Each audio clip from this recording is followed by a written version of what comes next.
நண்பர்களே, 11 சித்தர்களில் ஒருவரான பாம்பாட்டி சித்தரின் அதிசயங்களை உங்களுக்கு தெரியுமா? அவர் ஏன் பாம்பாட்டி சித்தர் என்று அழைக்கப்பட்டார்? இந்த வீடியோவில் பார்ப்போம். சிறு வயதிலேயே பாம்புகளை பிடிப்பதில் கைதேர்ந்தவர் பாம்பாட்டி சித்தர்.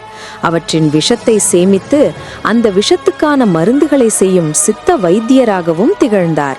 தமிழகத்தில் ஏறி இறங்காத மலைகளே இல்லை.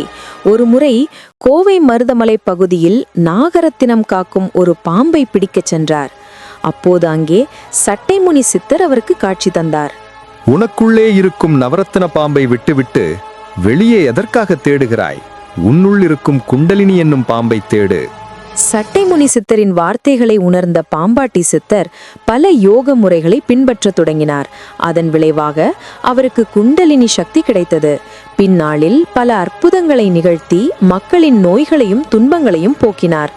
அவர் யோக நெறியில் சமாதி நிலை அடைந்த பிறகும் சமாதியிலிருந்து மீண்டும் எழுந்து கூடுவிட்டு கூடு பாயும் வித்தைகளில் கைதேர்ந்தவராக விளங்கினார். ஆனால் இந்த அத்தனை மகிமைகளுக்கும் மேலாக அவர் இறந்த பாம்பை கூட மீண்டும் உயிர் பெறச் செய்து ஆட வைத்ததால்தான் பாம்பாட்டி சித்தர் என்ற பெயர் அவருக்கு நிலைத்தது.